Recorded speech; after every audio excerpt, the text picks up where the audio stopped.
I memorized Dominic Bellini's drink order the first time he walked into Sapphire Lounge. Old-fashioned. Bourbon neat preference leaning toward Woodford Reserve. Exactly 2 ice cubes shaped perfectly square. Orange peel expressed over the glass but not dropped in. Cherry on a separate pick placed precisely at 2 o'clock. Sounds obsessive written out like that. But when you've tended bar for 3 years, you learn that details matter. Especially when the client tips $40 on a $20 drink and never once complains about anything. That was 8 months ago.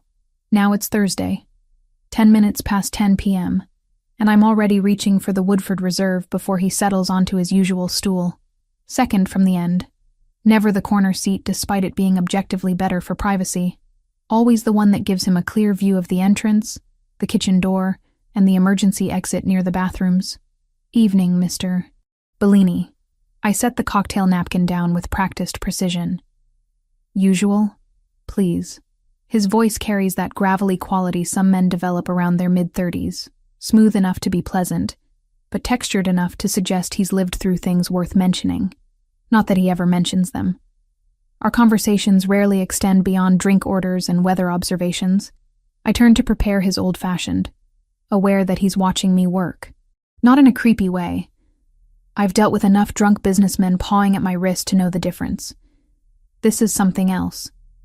Assessment, maybe. Like he's cataloging the way I muddle the sugar cube, the exact angle I twist the orange peel to release the oils. Uncle Marcus says certain people just have that quality, that predatory awareness that comes from always needing to understand their environment. Busy night, Dominic observes when I place his drink down.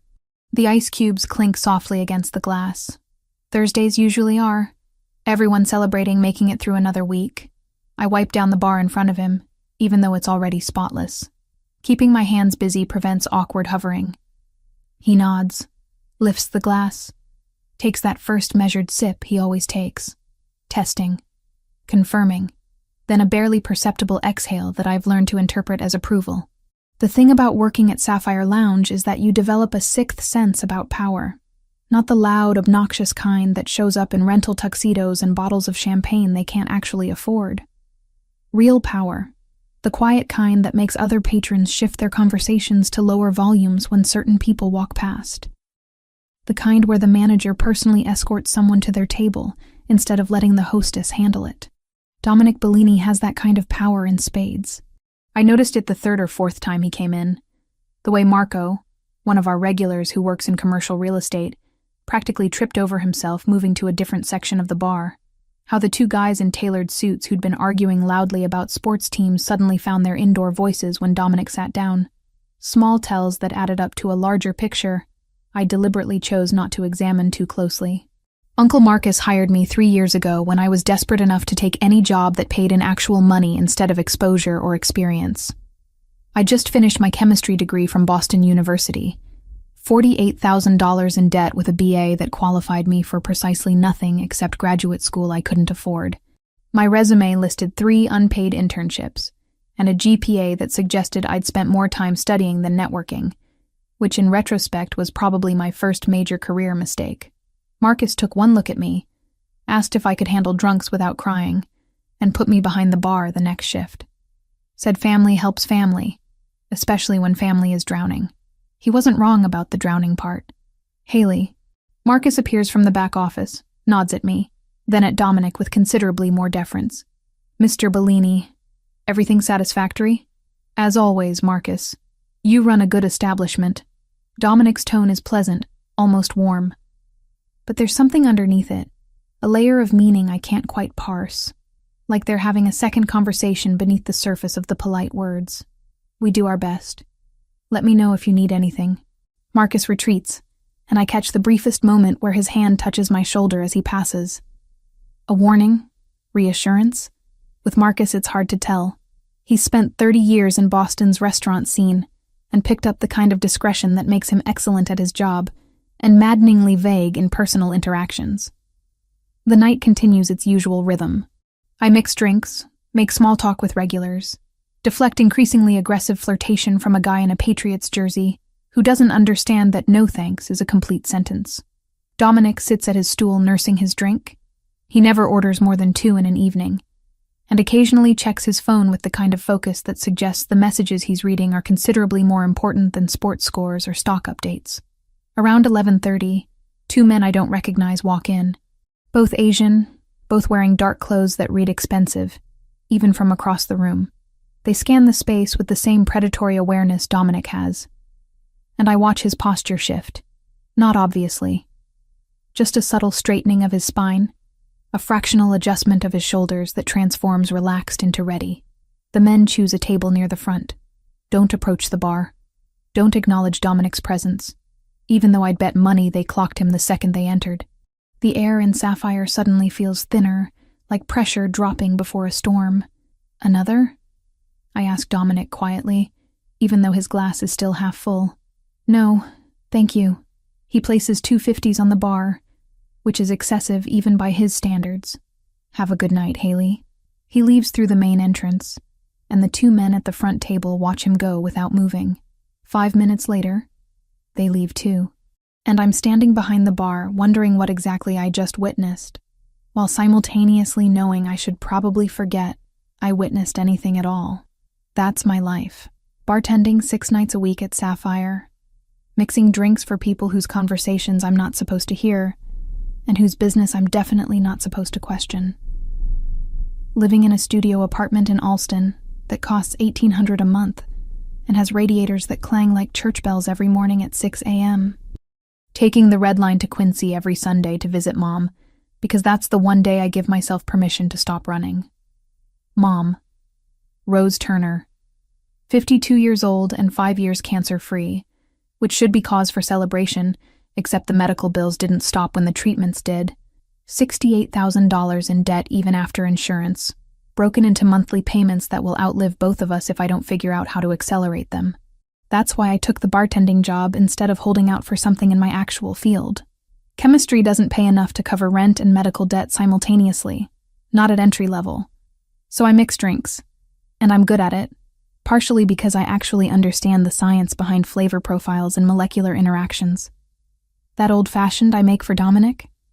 The sugar-to-bitter ratio is calculated based on the specific barrel char level of Woodford Reserve. The orange oil release is timed to maximize aromatic compound dispersion without overwhelming the bourbon's natural vanilla notes. It's chemistry applied to mixology, and it turns out people will pay decent money for drinks that taste transcendent instead of just adequate. Sundays at Mom's place are my anchor point. The one routine I refuse to compromise on regardless of how tired I am, or how many double shifts Marcus needs covered. I take the train at 9 a.m., stop at the bakery she loves for cinnamon rolls she pretends she shouldn't eat, and spend 4 hours in her tiny kitchen drinking coffee and pretending life isn't crushing both of us under debt we didn't choose. She asks about work. I tell her it's fine. She asks if I'm dating. I tell her I don't have time. She asks if I'm happy. I tell her I'm working on it. All technically true statements that avoid the larger truth. I'm 26 years old, living paycheck to paycheck, using a chemistry degree as a coaster while I pour drinks for people who tip more than I make in an hour. And the only thing keeping me from complete despair is knowing that every shift brings me incrementally closer to the day when Mom's debt is paid, and I can maybe, possibly, start building a life that belongs to me instead of to circumstances I can't control. But Thursday nights at Sapphire, watching men like Dominic Bellini sit at my bar with their careful awareness and their unspoken rules, I wonder if I'm paying attention to the wrong details. If maybe the real story isn't in the chemistry of the drinks I'm making, but in the power dynamics I'm witnessing and deliberately ignoring, because knowing too much in this city has always been more dangerous than knowing too little. Thursday evening arrived with weather forecasts promising storms. By 8 p.m., water streaked the windows of Sapphire Lounge in diagonal patterns that distorted the streetlights outside into abstract smears of yellow and white. The kind of night that kept people inside longer, ordering one more drink to avoid the inevitable sprint to their cars, which meant we were packed. Every table occupied, every bar stool taken, the noise level climbing steadily as alcohol loosened inhibitions and raised volumes. I moved through my routine on autopilot. Martini, Manhattan, mojito, repeat, while tracking orders and managing the controlled chaos that came with a full house on a miserable night. 10:47. Dominic Bellini walked through the entrance flanked by two men I recognized from previous visits. Both wore dark suits that probably cost more than my monthly rent. Both moved with that same predatory awareness that seemed to be a job requirement in their world. But tonight something was different. Instead of heading to his usual stool at the end of the bar, Dominic chose a seat dead center. Prime real estate for conversation, terrible positioning for surveillance. The change registered immediately as wrong, like watching someone write with their opposite hand, technically functional, but fundamentally off. "Evening, Mr. Bellini." I set down 3 cocktail napkins. "Your usual? Please, and whatever these gentlemen would like." He gestured to his companions with casual authority. I took their orders, bourbon neat, scotch on the rocks, and turned to prepare the drinks while my brain tried to process the deviation from pattern. 8 months of Thursdays, always the same stool, always the same positioning. Why change tonight? The answer walked through the door 5 minutes later. Asian man, maybe early 30s, expensive dark jacket over a charcoal shirt, moving through the crowd with purpose that suggested he knew exactly where he was going and didn't care who he had to navigate around to get there. He claimed a small table near the front, waved off the server attempting to take his order, and pulled out his phone with the focused attention of someone waiting for something specific. I watched him while pouring Dominic's old-fashioned. Watched the way his gaze kept drifting to the bar, to Dominic specifically, with an intensity that made the hair on my arm stand up. Not casual interest, not even aggressive curiosity. Something colder, calculated, predatory. The man finally flagged down our server, ordered something I couldn't hear over the ambient noise, then had a brief conversation that involved gesturing toward Dominic. Money changed hands. The server nodded, disappeared toward the bar where Jake was handling the overflow orders. Alarm bells started ringing in my head before I consciously understood why. Jake prepared the drink. Looked like another old-fashioned from my angle. And the server carried it toward Dominic's section with a professional smile. I caught fragments of her explanation as she approached. Courtesy of an admirer. Gentleman at table 6. Wanted to welcome you. Dominic's expression remained neutral, but his posture shifted fractionally. Recognition. Assessment. The kind of instant calculation that came from years of navigating situations where gifts might be genuine, or might be traps. The server placed the glass on a cocktail napkin in front of him. The liquid caught the overhead lights, amber and rich, ice cubes floating in geometric precision. Dominic nodded his thanks, reached for the drink, lifted it toward his lips, and that's when I saw it. The color was wrong. Not obviously wrong. Not the kind of thing a casual observer would notice. But I'd made thousands of old fashions, understood the precise hue that resulted from proper bourbon to bitters ratio, knew exactly how light should refract through properly mixed spirits. This drink had turbidity, a faint cloudiness disrupting the usual clarity, barely visible but definitely present. Bourbon doesn't cloud. Not unless something's been added that shouldn't be there. Something that doesn't fully dissolve, that creates microscopic particles suspended in solution. My chemistry training kicked in before conscious thought could interfere. Turbidity in alcohol meant adulterants, foreign substances, poison. I was moving before I decided to move. "Don't drink that." The words tore from my throat loud enough to cut through conversation, loud enough to make heads turn from 3 tables away. My legs carried me around the bar in a stumbling sprint that knocked into a customer's elbow, sent someone's beer sloshing over the rim of their glass. Dominic's hand froze with the drink inches from his mouth. His eyes found mine across the space, sharp and alert and questioning. I reached him, slapped the glass from his grip with enough force that it flew sideways, tumbled through air in slow motion, exploded against the polished wood floor in a burst of liquid and crystalline fragments that scattered across tile like shrapnel. Silence crashed down over Sapphire Lounge with physical weight. Every conversation stopped. Every person within visual range turned to stare at the bartender who'd just assaulted a customer's drink with the kind of violence usually reserved for defending lives. My chest heaved. Adrenaline flooded my system so completely I could taste metal on my tongue. Dominic stared at me with an expression I couldn't parse. Surprise, maybe, mixed with something harder to define. The color, I gasped, words tumbling over each other in desperate explanation. The drink. It had turbidity. Bourbon doesn't cloud unless something's been added. Something that doesn't fully dissolve. I saw particles in suspension. Microscopic but definitely present. Basic chemistry. Pure solutions don't show turbidity unless foreign substances interfere with light transmission.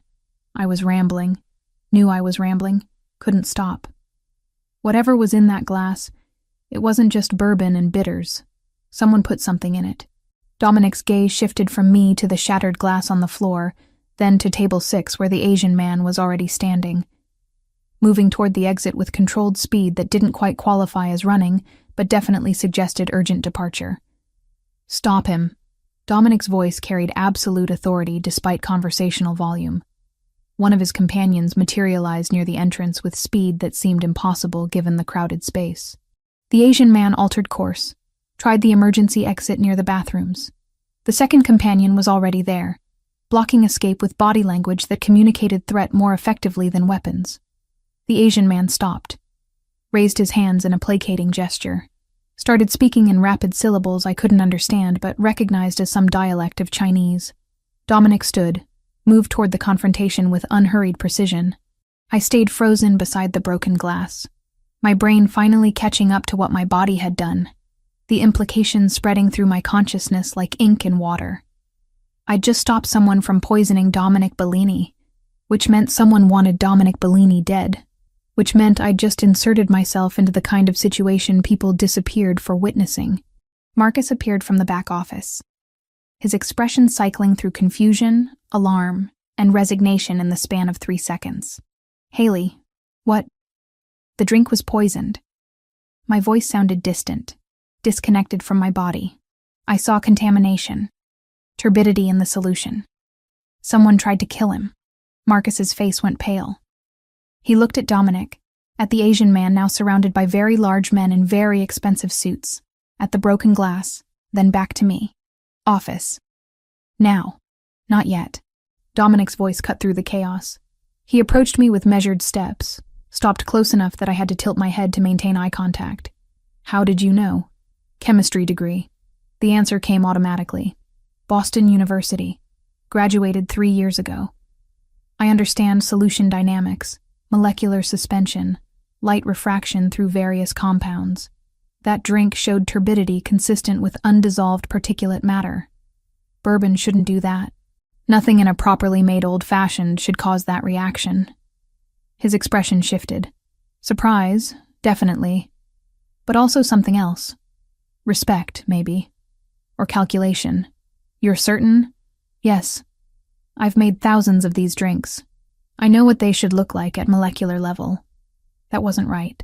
Dominic nodded once, then gestured to one of his companions. Collect what you can of the glass and liquid.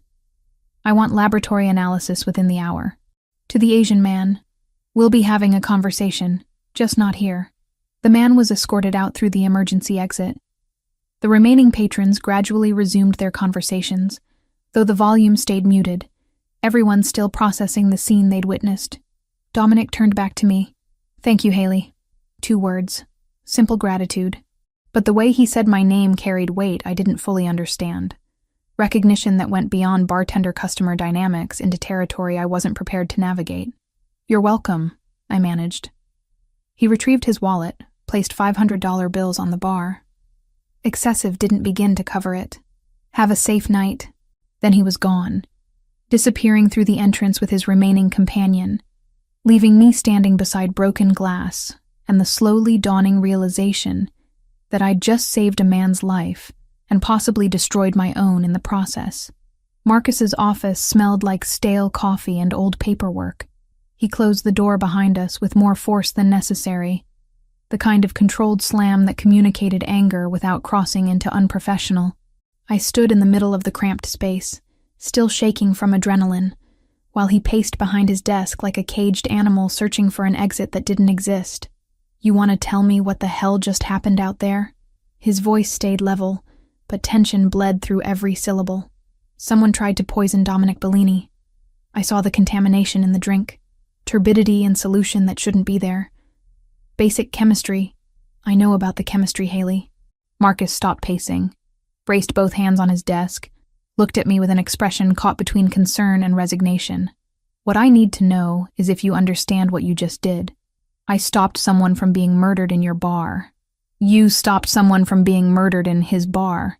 Marcus's correction carried weight I was only beginning to comprehend. Dominic Bellini doesn't just frequent Sapphire Lounge, Haley. He owns it. Has for 7 years. I manage it for him. But this place exists under his protection, operates within his territory, pays him percentages of profits in exchange for security. The words landed like physical blows. You're saying he's head of the Bellini family organization, one of the most powerful crime syndicates on the East Coast. Controls shipping, ports, various business interests, both legitimate and otherwise. Marcus pulled out his chair, collapsed into it like confession had drained something vital from his body. I found out 2 years ago when some idiots tried to extort protection money from us. Thought Sapphire was independent, vulnerable. They were very, very wrong. My legs decided sitting was a good idea. I found the chair across from Marcus's desk, lowered myself into it carefully. And you never thought to mention this? Would you have wanted to know? Would that knowledge have made your life easier or more complicated?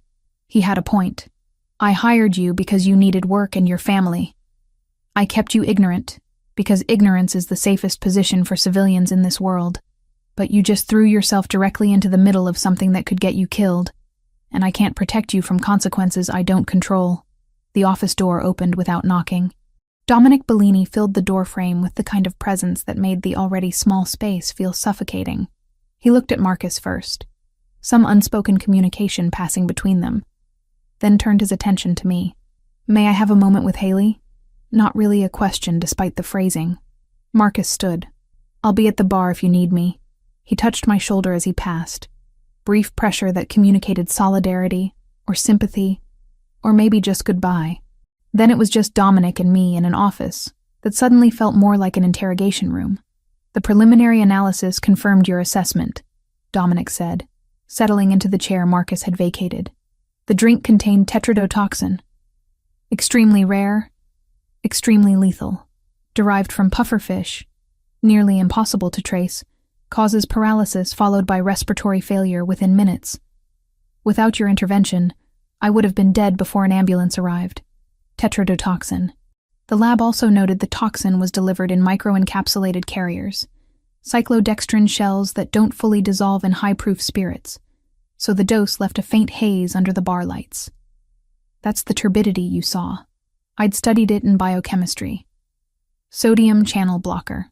No antidote. Mortality rate above 70% even with immediate medical intervention. The Yakuza use pufferfish toxin traditionally. You know your poisons. Something that might have been approval flickered across his expression. The man we detained is affiliated with the Yamaguchi branch operating out of Los Angeles. They've been attempting to establish East Coast presence for the past 6 months. Eliminating me would destabilize territory control, create openings they could exploit. So this is about business. This is always about business. Power, territory, money. The same motivations that drive any organization, legal or otherwise. Just with different methods of conflict resolution. Dominic leaned forward slightly, elbows resting on knees, eyes holding mine with uncomfortable intensity. Which brings us to your situation. You witnessed an attempted assassination. More problematically, you prevented it. The Yakuza don't leave witnesses alive, especially witnesses who cost them strategic opportunities. Cold spread through my chest. You're saying they'll come after me. I'm saying they're already looking for you. Finding your identity won't take long. You work here publicly. Marcus's relationship to you is documented through employment records. By tomorrow morning, they'll know your name, address, daily routines, vulnerabilities. He paused.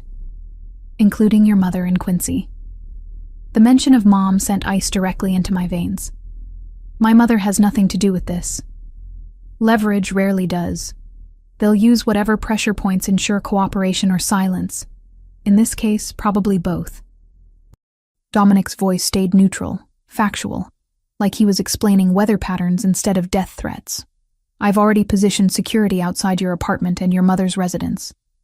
Discreet surveillance, enough to discourage immediate action but not enough to guarantee safety long term. Why would you do that? Because you saved my life. That creates obligations I take seriously. He pulled a business card from his jacket pocket, set it on the desk between us. This is my private number. If anything seems wrong, if you notice anyone following you, if your instincts tell you danger is present, you call me immediately. Don't hesitate. Don't second guess. Don't try to handle it yourself. I stared at the card. Simple black printing on white stock. No title. Just a name and number. And then what? You protect me forever? I just live under guard because I happen to recognize poison in a drink. Ideally, I resolve the Yakuza problem before it escalates further. They've violated territorial agreements, committed acts of aggression that cannot go unanswered. I'll handle it through channels they understand. The way he said handle suggested methods I probably didn't want detailed. In the meantime, yes, you accept protection, because the alternative is hoping men with no regard for civilian casualties choose mercy. The logic was sound, even if everything about the situation felt surreal. I need to call my mother. I'd recommend that. Tonight. She should know to be cautious even if you can't explain everything. Dominic stood, adjusted his jacket with practiced precision. Marcus will give you the rest of the night off. Go home. Lock your doors. Keep your phone charged. I'll be in touch tomorrow with updates. He was gone before I could formulate responses to the 100 questions crowding my mind. Marcus appeared minutes later, handed me my jacket and purse without comment. Take tomorrow off, too. I'll cover your shifts. Marcus, this isn't negotiable, Haley. Whatever's about to happen, you need to be somewhere safe while it unfolds. And you need to trust that Dominic Bellini, for all his moral complications, keeps his word when he offers protection. The drive back to my Alston apartment happened in a fog. Autopilot navigation while my brain tried processing revelations that didn't fit into any framework I'd constructed for understanding my life. I'd been working in a bar owned by organized crime, serving drinks to a man who controlled territory through violence and intimidation, living in willful ignorance that now felt less like protection and more like complicity. My studio apartment had never felt more vulnerable. Ground floor, windows facing the street, lock on the door that probably wouldn't survive determined force. I checked every room anyway, all 2 of them plus the bathroom, before settling on my bed with my phone clutched in both hands. 9:47 p.m. Late, but not too late. Mom stayed up until 11 most nights, reading or watching those crime procedurals she found oddly comforting. She answered on the second ring. Haley, everything okay? Yeah. No. I mean, I'm fine, but I need to tell you something and I need you not to panic. Great start. Really reassuring. You're scaring me. I know. I'm sorry. Something happened at work tonight. Nothing involving me directly, but there might be some complications. For safety reasons, there are going to be some men keeping an eye on your house for the next few days. They won't bother you. They're just there to make sure nobody bothers you. Silence stretched long enough that I checked the screen to confirm we hadn't been disconnected. Then, men watching my house. Haley, what kind of trouble are you in? Not trouble exactly. More like I was in the wrong place at the wrong time and saw something I shouldn't have. The people who own the bar where I work are handling it, but they want to make sure I'm safe. And you're safe.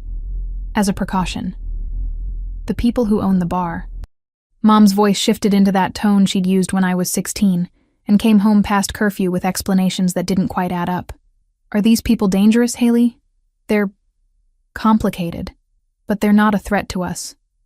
If anything, they're preventing other people from being threats. Technically true, if misleading by omission. Another long silence. I want you to come stay with me. Tonight. I can't. I need to stay in Boston for work. But I'll call you every day, morning and evening, I promise. And if anything feels wrong, if you see anyone suspicious, you call me immediately and then you call the police. This is insane. I know. I'm sorry. I wish I could explain better, but I don't fully understand it myself yet. Just, please trust me that I'm being careful, and the people watching your house are there to help. We talked for another 20 minutes, Mom cycling through worry and anger and resignation, before eventually accepting that I wasn't going to provide more details than I already had. By the time we hung up, My hands were cramping from gripping the phone too hard and my jaw ached from clenching teeth.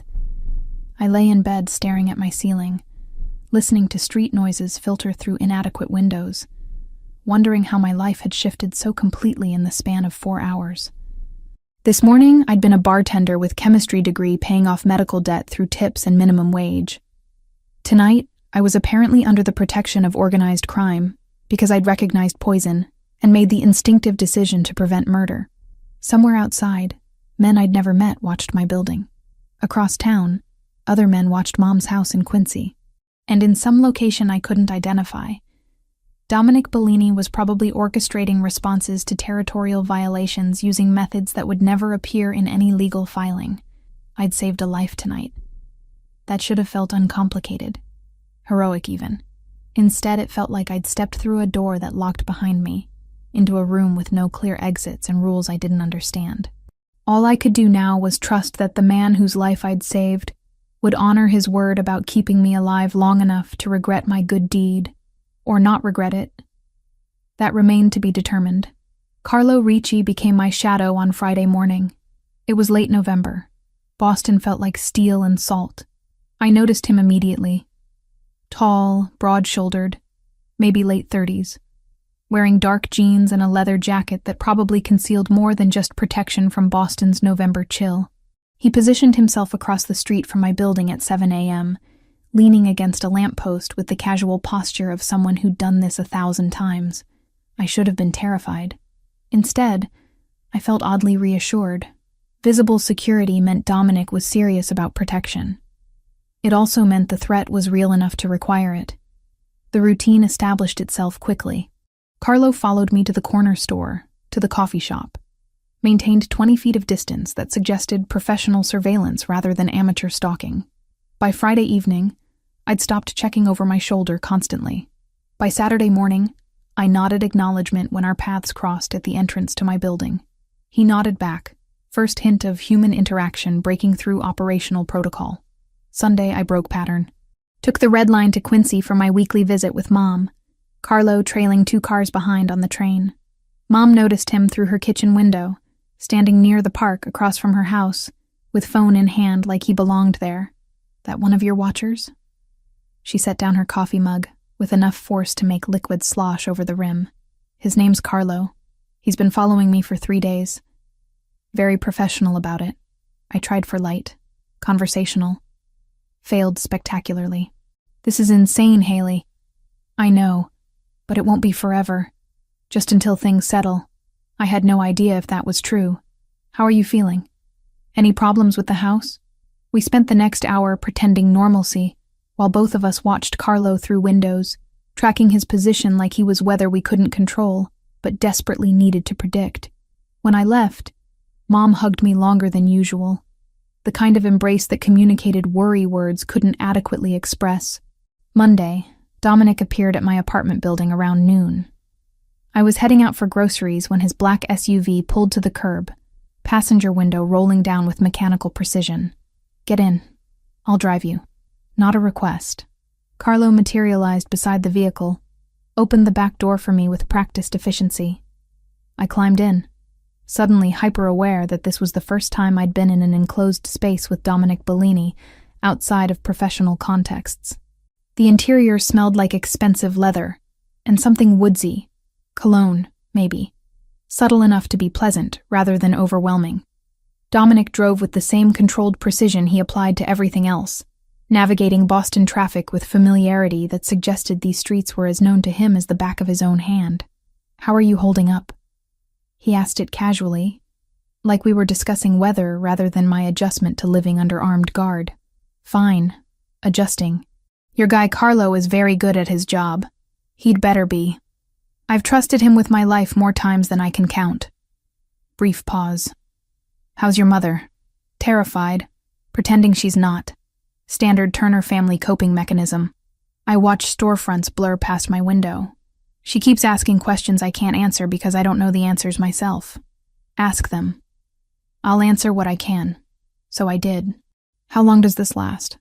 The security, the watching, the living like I'm in witness protection without actually being in witness protection? Until I've resolved the territorial dispute with the Yakuza. Could be weeks, could be months. Depends on how quickly they accept that crossing into my territory has consequences they're unwilling to pay. He glanced at me through the rearview mirror. I'm working on expediting the process. The way he said expediting suggested methods I definitely didn't want detailed. And what happens after? I just go back to normal? Pretend this never happened? You go back to whatever version of normal you choose, with the understanding that you've seen things most civilians don't see, know things most civilians don't know. That knowledge doesn't disappear. He turned onto my street, parked in a loading zone with the kind of confidence that suggested parking tickets were irrelevant concerns.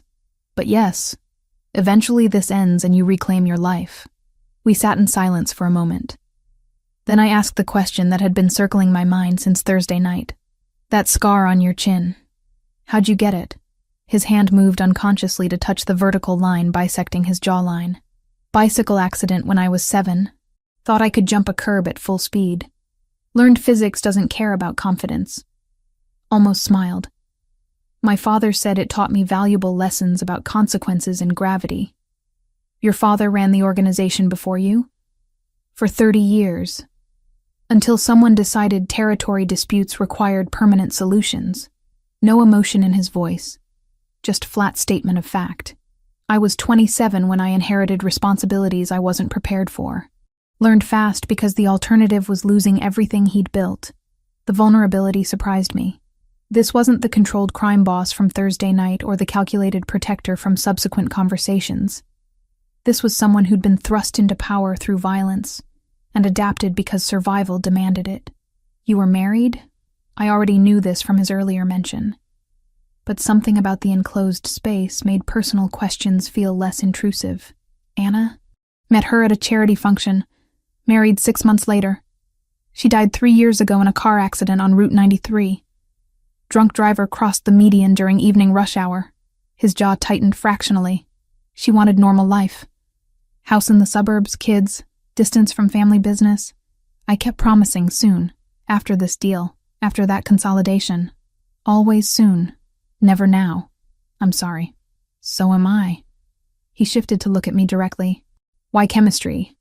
You clearly have the aptitude for it, but you're tending bar instead of working in labs. What happened? Debt happened. Mom's medical bills, my student loans, the reality that entry-level chemistry positions don't pay enough to cover both rent and monthly payments exceeding $1,000. So I took the job that paid immediately and told myself it was temporary. I shrugged. 3 years later, temporary has become permanent. What would you do with chemistry if debt wasn't a factor? Nobody had asked me that in years. The question hit harder than it should have. Research, probably. Molecular synthesis, pharmaceutical applications. Something that mattered beyond making drinks taste good. I paused. Not that there's anything wrong with mixology. I just wanted more. Wanting more isn't a character flaw, Haley. It's human. The conversation shifted after that, becoming easier somehow. He asked about my degree program. I asked about his whiskey distillation hobby. He explained the science of barrel aging. I corrected his understanding of chemical reactions during fermentation. The exchange felt natural, like we were just two people discussing shared interests rather than crime boss and bartender navigating impossible circumstances. Tuesday, Dominic showed up at my apartment again. Wednesday, he took me to lunch at a place that definitely didn't take reservations from anyone else. By Wednesday evening, the awareness between us had shifted from professional to something more complicated. I noticed details I shouldn't notice. The way his hands moved when explaining concepts, precise and deliberate. How his voice dropped fractionally when he was being genuine versus when he was maintaining public persona. The exact shade of his eyes, not quite brown, not quite amber. Something in between that changed with lighting. He noticed things about me too. Caught the way I bit my lower lip when processing information. How I organized drinks ingredients by molecular weight without conscious thought. That I always checked exit routes before settling into any space. Habit learned from watching him do the same thing. The tension built through proximity. His hand brushing mine when passing documents explaining territorial boundaries. Standing close enough in crowds that I could feel his body heat. Conversations that lasted longer than necessary. finding excuses to maintain connection. But I fought it. Reminded myself daily that Dominic Bellini represented everything I'd spent my life avoiding. Violence, crime, moral ambiguity that couldn't be reconciled with the black and white ethics I'd always assumed guided my decisions. Thursday night, the 4th day of Carlo's protection, I walked to the corner bodega at 9 p.m. for milk I didn't actually need. Just wanted air, movement, brief illusion of normalcy. Carlo trailed behind as usual, maintaining his professional 20-foot distance. They came from the alley between buildings, 2 men moving fast, one grabbing my arm with enough force to leave bruises I'd discover later. I didn't scream. Didn't have time. Training from self-defense classes I'd taken in college kicked in, dropped my weight, twisted, broke the grip through leverage rather than strength. The second man produced a gun, not pointed at me, pointed at Carlo, who'd closed distance the second violence started. Move, and she's the one who gets hurt. English with accent I couldn't place through the adrenaline flooding my system. Carlo froze, calculated odds faster than I could process them, made a decision that would have been suicidal if he hadn't been that good at his job. He moved. The next 10 seconds happened in that strange, slow-motion state where time dilates and details become hyper-real. Carlo's hand going for the weapon under his jacket. The sharp crack of gunfire, impossibly loud, reverberating off brick walls. The second attacker going down. The first one releasing me, reaching for his own weapon. More shots. Pain blooming across Carlo's chest. Dark stains spreading across forest green shirt turned black in streetlight. Then he was falling. I caught him before he hit pavement. Eased him down while my brain shifted into emergency mode. Medical training overtaking panic. Chest wound, upper right quadrant. Bleeding badly but not arterial. Pressure. Needed pressure. I ripped off my jacket, pressed it against the wound with both hands. Stay with me. Carlo, stay with me. His eyes focused on mine, glazed but aware. Called Dominic. Sirens in the distance getting closer. The attackers had fled.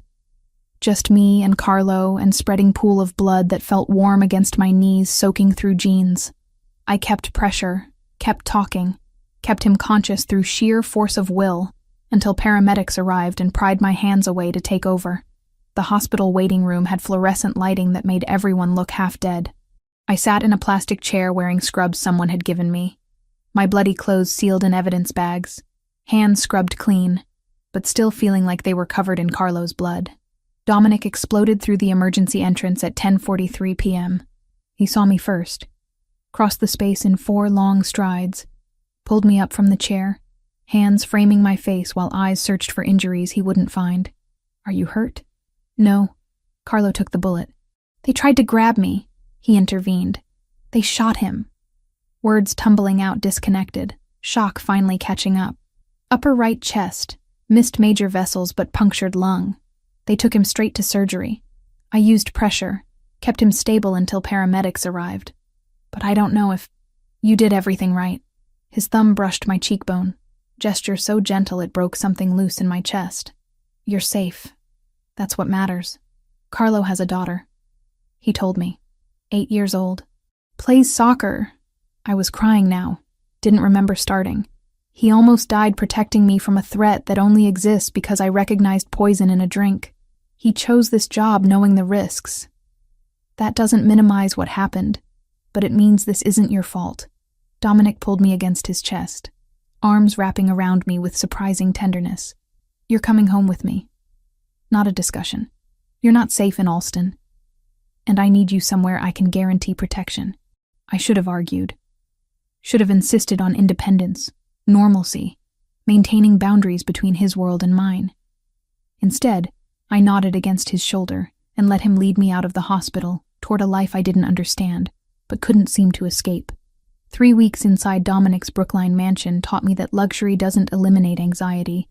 It just upholsters it in expensive fabrics and serves it with better wine. The estate sprawled across 2 acres of prime real estate, surrounded by walls that looked decorative, but definitely weren't.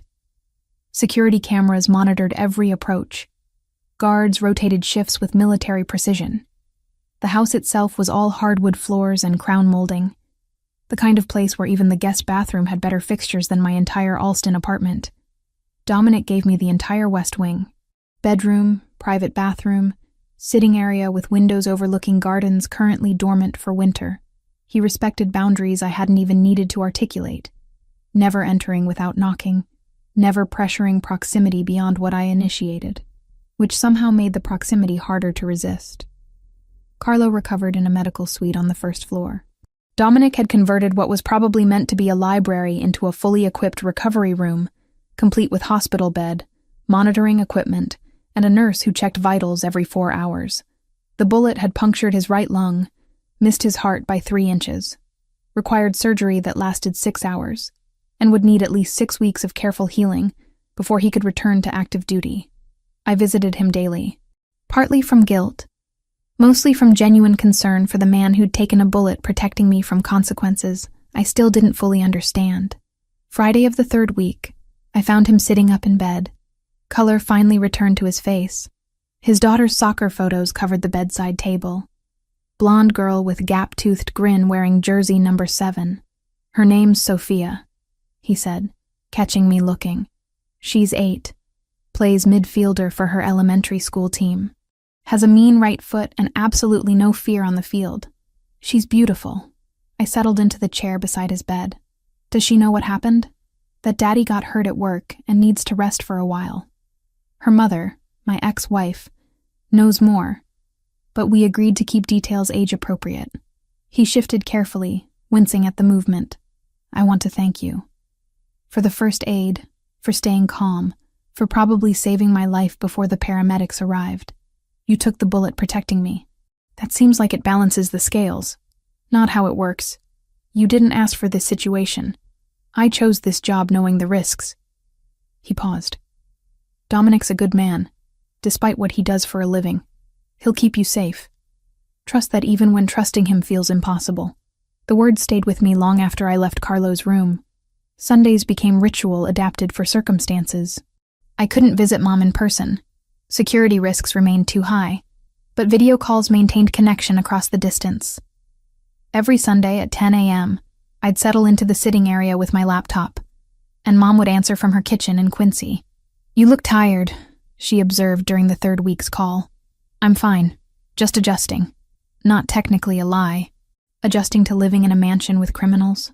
Her tone carried the sharp edge she reserved for situations where politeness had been exhausted.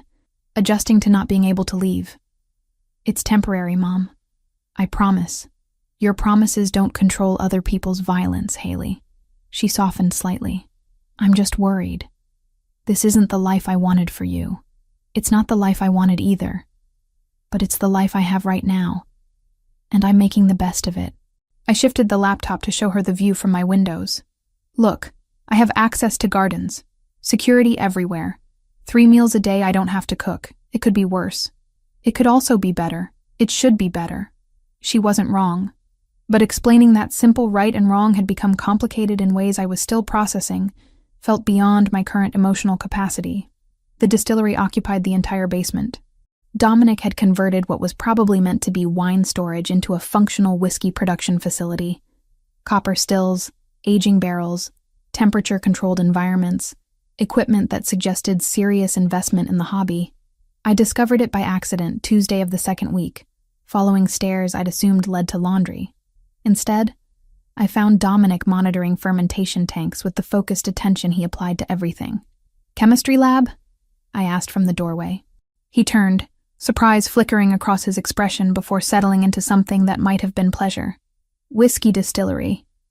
Started it 5 years ago as stress relief. Turns out chemical processes are remarkably meditative when they're not related to business.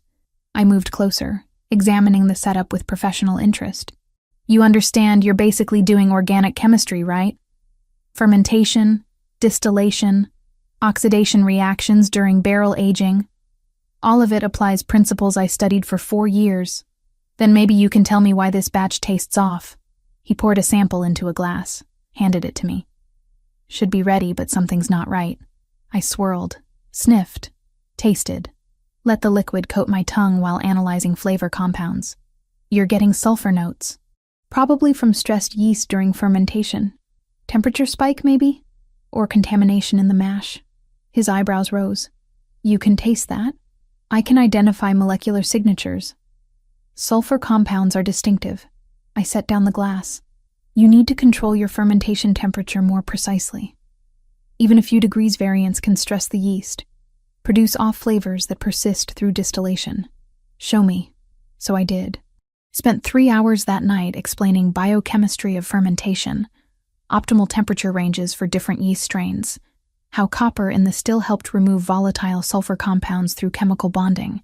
Dominic absorbed information like he'd been waiting years for someone to explain the science behind his art. It became routine. After dinner, we'd descend to the distillery. I'd teach chemistry. He'd share traditional distilling techniques passed down through his family.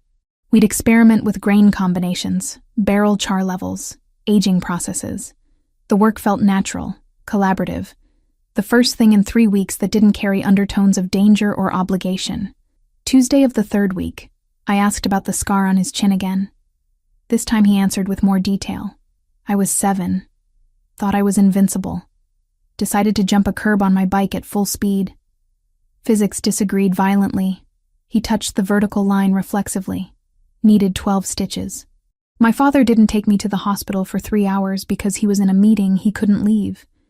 When he finally did, he told me the scar would remind me that consequences don't care about confidence. That's harsh for a 7-year-old. He was preparing me for leadership in a world that doesn't forgive weakness. Dominic's voice stayed neutral, factual. Looking back, I understand what he was doing. Doesn't mean I agreed with his methods. Tell me about Anna. The question emerged before I could reconsider its wisdom. His jaw tightened.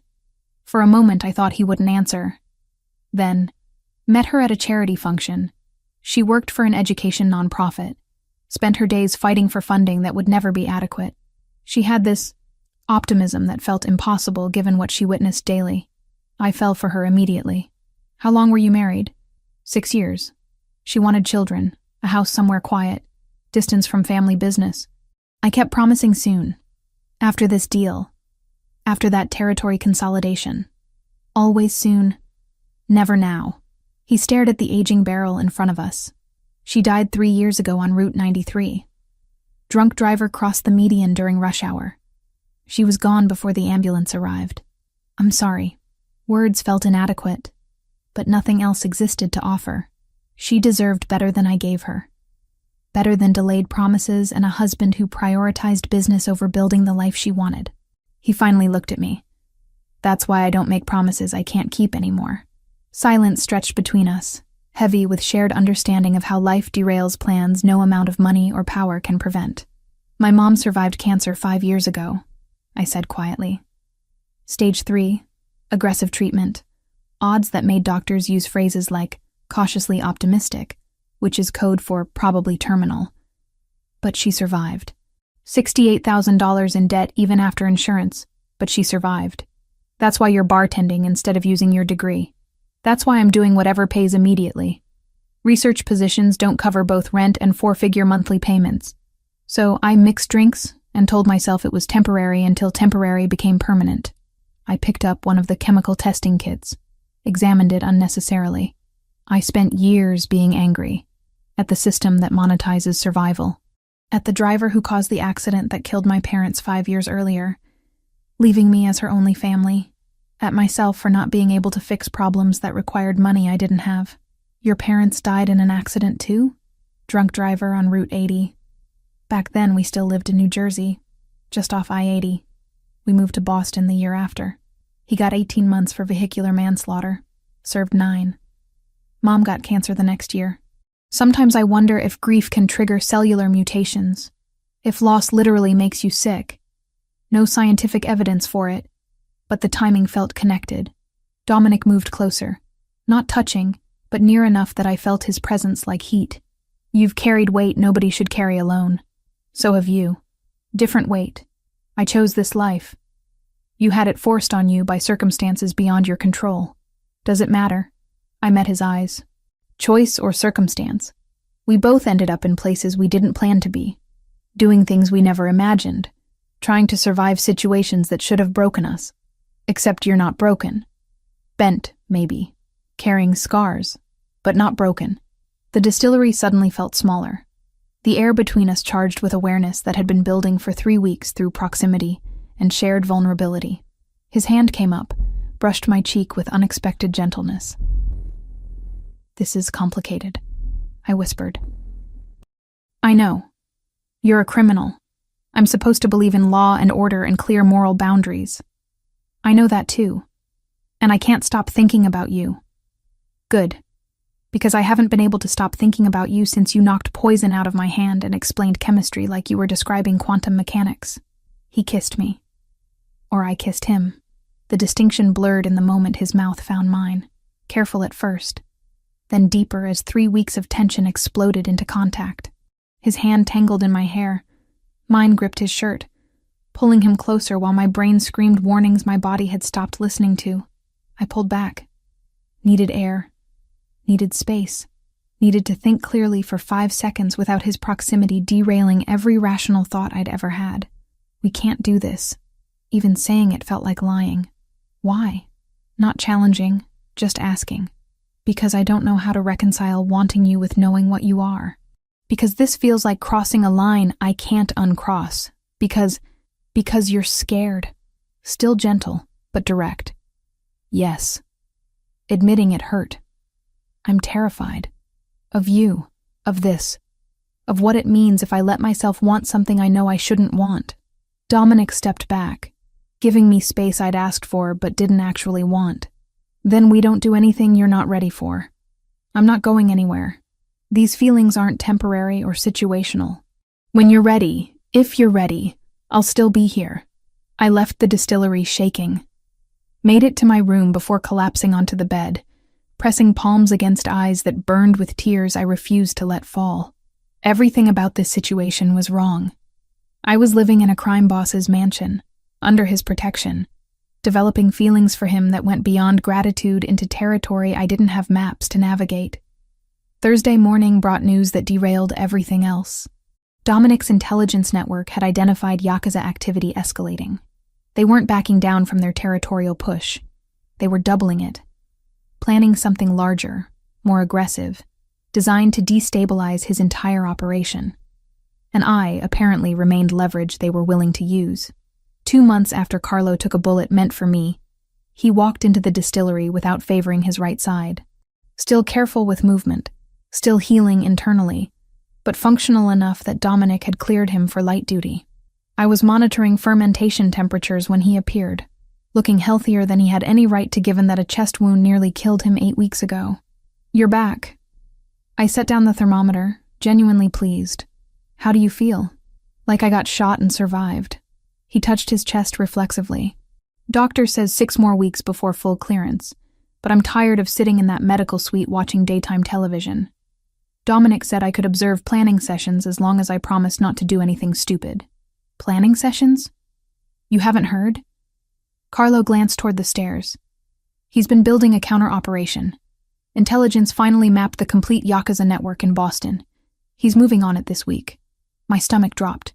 "Moving on it how?" "That's probably a conversation you should have with him directly." I found Dominic in his office, surrounded by papers and photographs that looked like surveillance images. He didn't seem surprised when I walked in without knocking. "Carlo says you're planning something." I closed the door behind me. "Something involving the Yakuza." "I am." He gestured to the chair across from his desk. "They've escalated operations despite losing their initial assassination attempt. Intelligence suggests they're planning a larger move, targeting multiple locations simultaneously to destabilize my entire organization. I can't let that happen." "So you're going to..." "What? Start a war?" "I'm going to end one before it properly begins." He leaned back, studying me. "But I could use your help, if you're willing." That stopped me. "My help? I'm not exactly trained in tactical operations." "No, but you understand chemistry in ways that could give us strategic advantage." He pulled a file from the stack, slid it across the desk.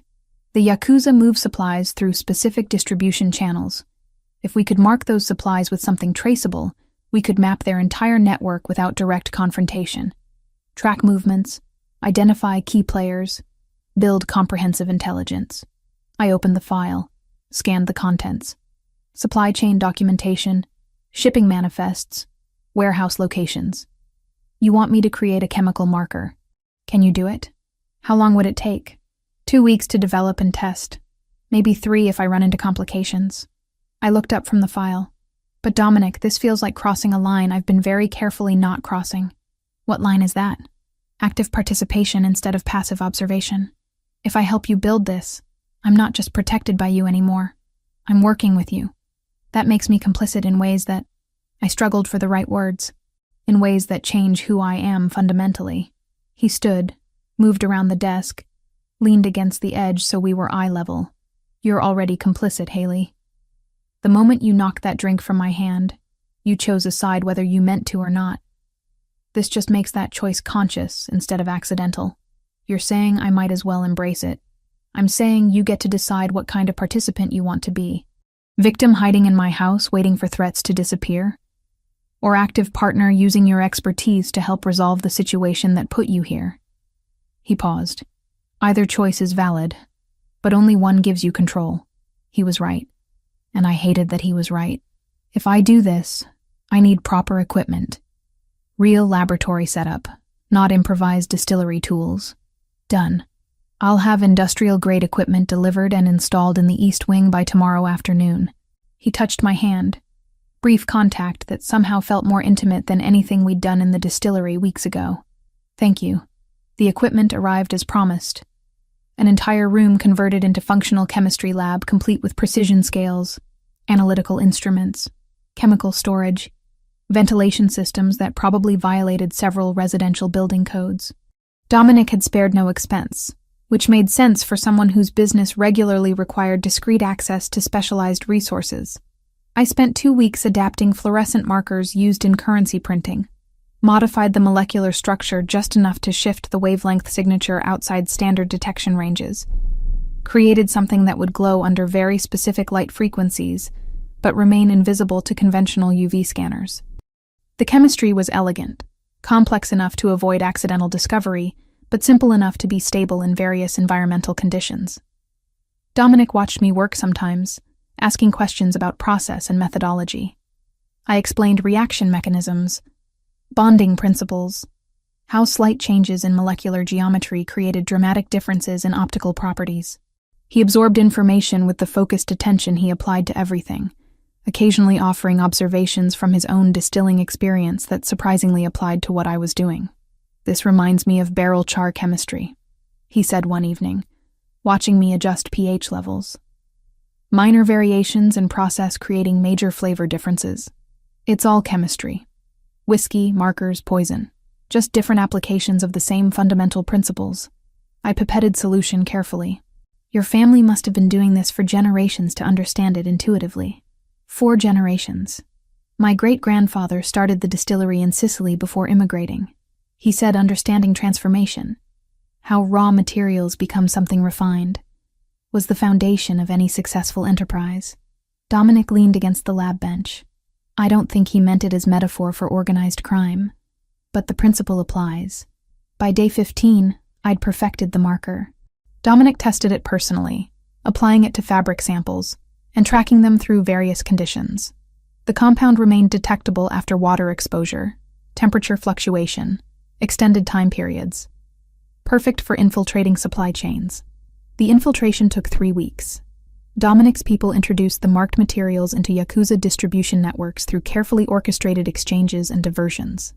Every movement after that glowed under detection equipment, mapping routes and connections with precision that would have taken months to establish through traditional surveillance. I watched the intelligence build on screens in Dominic's office. Digital maps showing supply movements, warehouse locations, operational patterns. By week 3, we had comprehensive documentation of the entire East Coast Yakuza infrastructure. This is better than I hoped, Dominic said, studying the data. We can provide this to federal authorities anonymously. Let them handle dismantling the operation through legal channels. That actually surprises me.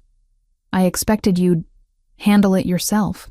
I prefer avoiding unnecessary violence when strategic alternatives exist. The FBI can accomplish what needs accomplishing without the kind of warfare that puts civilians at risk. He glanced at me. You thought I'd just execute people. The possibility crossed my mind. I'm not saying I won't defend territory when necessary, but choosing violence as first option instead of last resort is how organizations destabilize themselves. He made a call, initiated whatever anonymous transfer process delivered intelligence to federal authorities without revealing sources. 6 weeks later, coordinated federal raids hit 12 locations simultaneously. The operation dismantled Yakuza infrastructure so completely that news coverage dominated regional media for 3 days. Arrests, seized contraband, organizational leadership scattered or imprisoned. But the primary target, the man who'd ordered my death and Carlo's shooting, escaped. Carlo delivered that news personally, his expression grim. Intelligence confirms he's still active, blames you specifically for the operation's failure. Says your leverage he'll use to force Dominic into territorial concessions. Leverage. The word tasted metallic. He thinks Dominic will abandon territory to protect me. Dominic's considering sending you somewhere safer temporarily. Out of state, secure location, until this resolves. The conversation happened that evening. I found Dominic in his study, predictably surrounded by reports and tactical assessments. Carlo says you want to send me away. No preamble, just direct confrontation. He looked up, expression carefully neutral. I'm considering options that maximize your safety. By removing me from the situation entirely, making me someone else's problem, someone else's responsibility. Anger built in my chest, hot and sharp. I'm not a package you can ship to secure storage, Dominic. I'm trying to keep you alive. By treating me like I'm incapable of participating in my own defense. My voice rose despite efforts to control it. I just spent 2 weeks developing sophisticated chemical trackers that made your entire operation possible. I'm not some helpless civilian who needs to be hidden while men handle the dangerous work. I lost Anna because I wasn't there when she needed me. I won't make that mistake again. His voice dropped, rough with emotion he rarely showed. If something happens to you because I kept you close instead of sending you somewhere safe, then that's my choice to make. I moved closer, needed him to hear this. I chose to save your life at Sapphire. I chose to stay here instead of running. I chose to help develop those markers knowing exactly what it meant. These were my decisions, made with full awareness of consequences. You don't get to take that agency away because you're scared of losing someone again. Silence stretched between us, heavy with 3 years of his grief and 2 months of my determination colliding into impossible space. I can't watch you die, he finally said, barely above whisper. Then don't make me a victim who needs protecting. Make me a partner who gets respected. I touched his hand, felt him tense, then relax under the contact. I'm here because I want to be. Because despite everything that's wrong about this situation, you make me feel like I matter for who I am, instead of what I can provide. Don't destroy that by deciding my choices for me.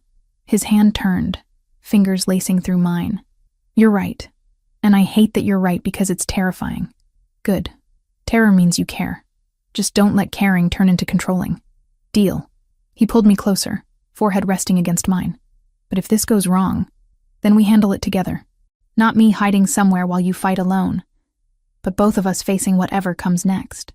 I kissed him. Brief contact that somehow communicated more than words. That's what partners do. 3 months since that rainy Thursday night at Sapphire Lounge, I found myself preparing to be bait. The plan was Dominic's, but I'd insisted on participating. The Yakuza leader, Kenji Yamamoto, intelligence finally gave us a name, had evaded federal capture and remained fixated on me specifically. Not as collateral damage, but as primary target, the person he blamed for the destruction of his entire East Coast operation. He wants you alive initially, Dominic explained, spreading surveillance photos across his desk. Leverage requires living hostages. That gives us a tactical window where he'll prioritize capture over elimination. And you're certain he'll take the bait? I studied the photos, trying to match faces to the threat they represented. His obsession with you has become personal instead of strategic. Personal makes people reckless. Dominic's finger tapped one particular image. We leak information through channels we know he monitors. Suggest you're meeting someone at a specific warehouse location. That security will be minimal. He'll come personally because he doesn't trust subordinates with something this important to him. Carlo, fully recovered now and back to active duty, added his assessment. The warehouse is territory we control completely. Every approach monitored, every exit covered. He walks in thinking he has advantage. Discovers too late he's walked into an ambush. The chemical component was my contribution. I'd developed a gas that caused temporary disorientation without lasting harm. Essentially weaponized vertigo at molecular level. Release it in enclosed space. Anyone without proper respiratory protection would lose equilibrium for approximately 15 minutes. Long enough to neutralize threats without requiring the kind of violence that left bodies. You won't be in the warehouse when it happens, Dominic stated, not asked. Yes, I will. I'd anticipated this argument. Not in the line of fire, but present. You said partnership means trust. This is me trusting your tactical planning while you trust that I can handle witnessing what happens next. His jaw tightened, but he didn't argue. Progress. The warehouse was in Charlestown, industrial district, where abandoned buildings outnumbered functional ones. Dominic's people had been using it as storage for legitimate shipping overflow, which made its availability plausible. I arrived 2 hours before the scheduled meeting, positioned in a secure observation room on the second floor with clear view of the main floor below. Carlo stayed with me, armed and alert. You change your mind at any point, we extract you immediately. No judgment, no questions. I'm not changing my mind. The Yakuza arrived at 7:43 p.m. 6 men total, including Yamamoto, who I recognized from intelligence photos. Mid-40s, moving with the kind of confidence that came from decades of violence going unpunished. They entered carefully, weapons drawn, scanning for traps they wouldn't find until too late. Dominic's voice came through the earpiece Carlo and I wore. Gas deploys in 30 seconds. Haley, you're about to see people lose consciousness. Remember they chose this confrontation. I watched the release happen. Invisible dispersal from vents nobody had noticed. Within seconds, the Yakuza team started showing effects. Stumbling, reaching for walls, weapons dropping as coordination failed. Yamamoto realized what was happening, tried shouting orders his men couldn't follow through disorientation that made standing difficult. Dominic's team entered from multiple points. No gunfire, just controlled force against targets who couldn't effectively resist. They secured weapons, restrained the incapacitated men with professional efficiency. The entire operation took less than 3 minutes. Except Yamamoto. He'd positioned himself near me somehow. Either luck or tactical awareness I hadn't credited him with. Must have tracked which direction I was watching from. Used the chaos to close distance. He burst through the observation room door before Carlo could fully react. Grabbed me with strength that drove air from my lungs, pressed something sharp against my throat. A knife. Of course he had a backup weapon. Tell them to back down or I open her throat. His English carried heavy accent but clear intent. Carlo's gun was already drawn, aimed, but Yamamoto had positioned himself perfectly. Using me as shield, any shot risked hitting me instead of him. Through the window, I saw Dominic looking up, calculating odds with speed that suggested he'd wargamed this exact scenario. His hand rose, signaling his team to hold position. You destroyed everything. Yamamoto's breath was hot against my ear, reeking of rage and desperation. Months of planning, millions in investment, connections that took years to build. All gone because one woman recognized poison. You tried to murder someone in my workplace. My voice came out steadier than I felt. What did you expect? Compliance, fear. The reactions normal people have to organized crime. The knife pressed harder, stinging. Not chemistry lessons and federal raids. I remembered what Dominic had taught me during those first weeks in his mansion. Basic self-defense. Not because he expected me to fight, but because agency required capability. Weight distribution, leverage points, how to exploit an attacker's expectations of victim behavior. I dropped suddenly, full dead weight, breaking his grip through surprise rather than strength. Twisted as I fell, using momentum to create distance. Carlo fired, single shot, precisely placed. Yamamoto went down. Not dead. Shoulder wound, disabling but survivable. Carlo's accuracy was surgical even under pressure. Dominic was there seconds later, pulling me up, hands checking for injuries with barely controlled panic. "Are you hurt?" "No." "Scared, but not hurt." I touched my throat where the knife had pressed, felt warm blood from a shallow cut. "Nothing serious." "Get her out of here." Dominic's order was directed at Carlo, but I stopped him. "No, I stay until this is finished." That was the deal. Yamamoto was conscious, clutching his shoulder, being restrained by two of Dominic's men. Dominic approached him with calm that was somehow more frightening than anger would have been. "You violated territory agreements, attempted assassination, targeted civilians." Dominic's voice stayed level, factual. "You understand what happens now. You kill me. Very predictable." Yamamoto spat blood. Big, tough Italian, defending his territory. "No, I turn you over to federal authorities with evidence that makes prosecution unavoidable. You spend the rest of your life in prison, contemplating what happens when business becomes personal." Dominic pulled out his phone, made a call. "Yes, I have information regarding the Yamamoto case. Charlestown Warehouse District. Bring multiple units."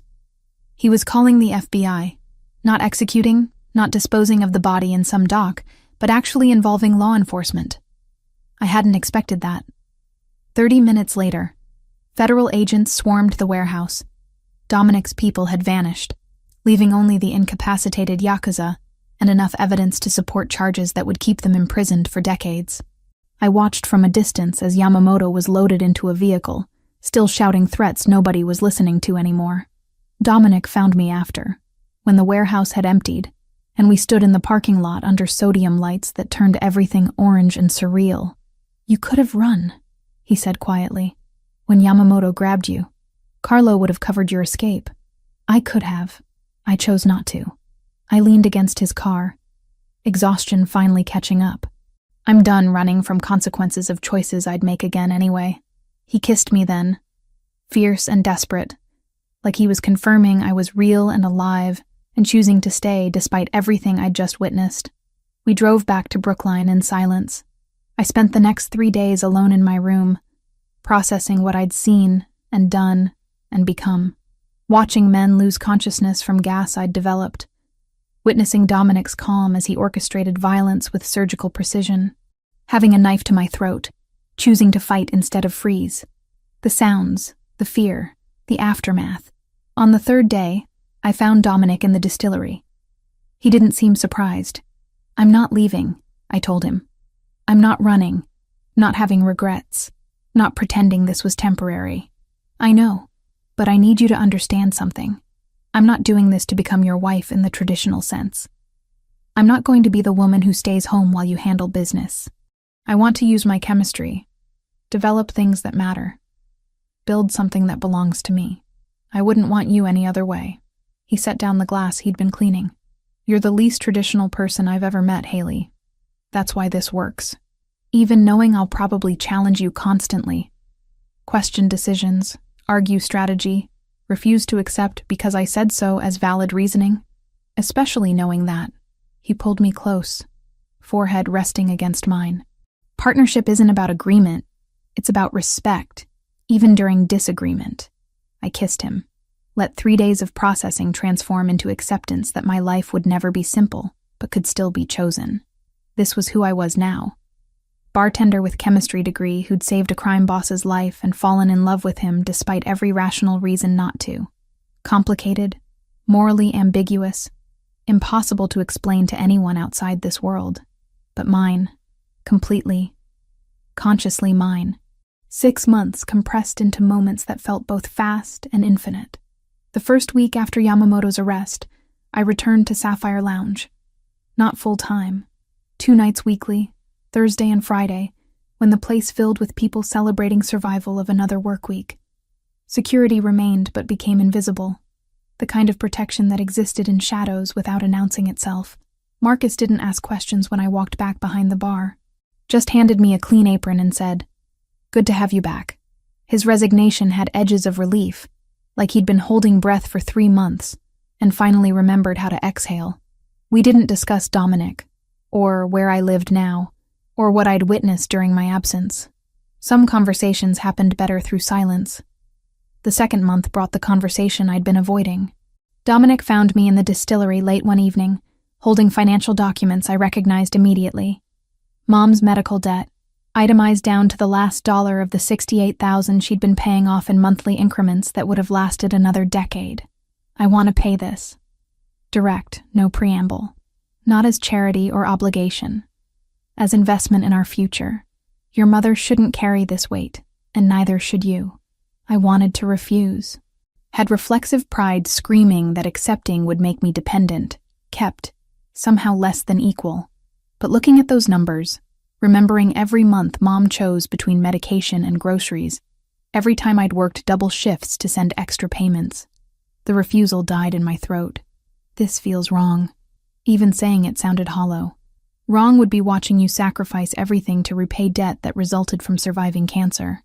Wrong would be having resources to help and choosing not to use them because of pride. He set the papers on the lab bench between us. I'm not asking permission, Haley. I'm telling you this is happening. You get to decide whether we do it as partners or as me acting unilaterally while you're angry about it. I cried for over an hour. Ugly crying. The kind that comes from 3 years of pressure releasing all at once. Relief and guilt tangled together until I couldn't separate them. Dominic held me through it, didn't try to fix or explain, just provided solid presence while I fell apart. The debt disappeared the next week. Mom called me immediately, voice shaking. Haley, what did you do? I fell in love with someone who had resources I didn't. He used them. That's what happened. Simplest truth I could offer. This man you're with is complicated and morally ambiguous and absolutely serious about building a life with me. And I'm serious about building one with him. First time I'd said it out loud to anyone. I know this isn't what you imagined for me, but it's what I'm choosing. Long silence. Then, I want to meet him. Properly. Not through windows or video calls. If he's going to be part of your life, I need to know who he is. 3rd month, I brought Dominic to Quincy. Mom's house looked smaller than I remembered. Her kitchen table where we sat feeling cramped with 3 people instead of 2. She studied him with the same intensity she'd used when I brought home school projects, looking for flaws in construction or logic. You run an organization. Statement, not question. I do. Legitimate businesses primarily, with history that's less legitimate. I won't insult you by pretending otherwise. Dominic's honesty surprised me. Your daughter saved my life. Then chose to stay in my world despite having every reason to leave. I'm trying to deserve that choice. By paying her mother's debts. By removing obstacles that prevented her from building the life she deserves. The debts were obstacles. He paused. I love her, Mrs. Turner. That doesn't excuse what I am or what I do, but it means I'll spend the rest of my life trying to be worthy of what she's given me. Mom looked at me. Really looked. Searching for something I couldn't name. Whatever she found must have satisfied because she nodded once. You hurt her, Mr. Bellini, and no amount of power will protect you from me. We clear?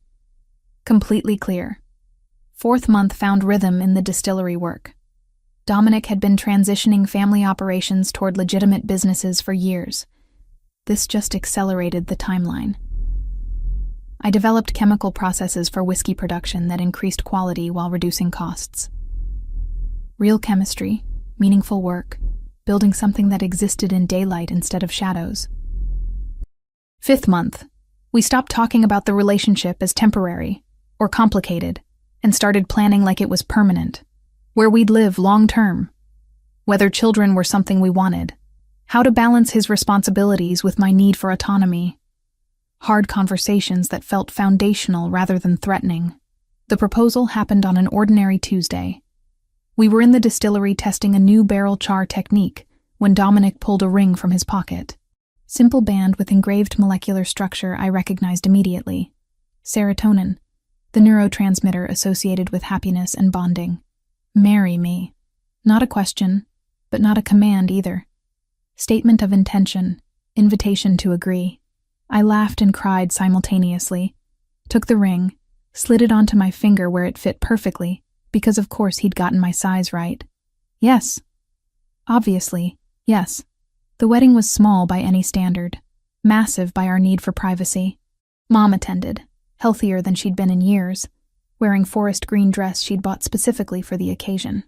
Marcus walked me down the makeshift aisle Dominic's people had constructed in the mansion's garden, his hand trembling slightly against mine. "You sure about this?" he whispered. "More sure than anything I've ever done." "Then I'm happy for you, kid. Really happy." Carlo stood as Dominic's best man, completely recovered from the bullet wound that nearly killed him, his daughter Sophia in the front row wearing her soccer uniform, because apparently that's what 8-year-olds wore to weddings when given the choice. The Bellini family filled remaining seats, men and women who'd accepted me not as Dominic's trophy, but as someone who'd proven herself through actions that mattered in their world.